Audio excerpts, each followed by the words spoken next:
But I think growing up जब हम बड़े हो रहे होते हैं स्पेशली फॉर गर्ल्स और जो मर्द थोड़े फेमिनिन होते हैं आई थिंक वो नोट करते हैं कि एक रवैये में फ़र्क है, ट्रीटमेंट में फ़र्क है। और जब आप प्यूबर्टी की एज हिट करते हो तब तो सब जैसे कोई कुछ ऑटोमेटिकली ऑन हो गया ना आपके अंदर कि अब आपको दुपट्टा भी यहाँ तक लेना है, अब आपने लड़कों से बात नहीं करनी, ये सब रूल्स बदल जाते हैं आपके लिए। घर में भाई होता है, बहन, लेकिन रूल्स अलग होते हैं। तो मैंने जब ये देखना शुरू किया कि मेरा भाई मुझसे 8 साल छोटा है, अगर उसको नीचे उतरना है कोई मसला ही नहीं है, दोस्तों से मिलकर आ गया। अगर मुझे कहाँ जा रही हूँ, किसके साथ जा रही हूँ, कौन छोड़ा, क्या पहन रही हूँ, डर लड़के होंगे।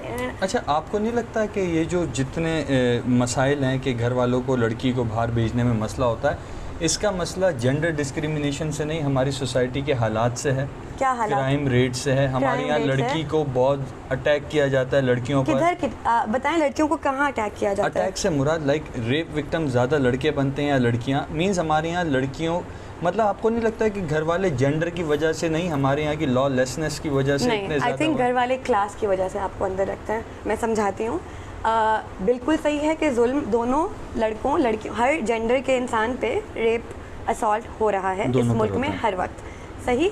लेकिन वो कहाँ हो रहा है? ज़्यादातर वो घरों के अंदर हो रहा है, वो सड़कों पे नहीं हो रहा है। यस, सड़कों पे भी देयर आर केसेस जहाँ पे हरासमेंट हो रही है, आपको उठाया जाता है, ऑल ऑफ दैट, लेकिन स्टेटिस्टिक्स हैं हमारे पास।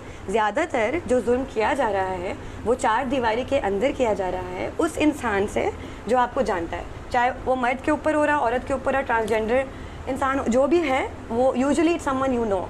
तो हमने सारा डर बाहर क्यों डाला हुआ है? सोचने की बात है, राइट?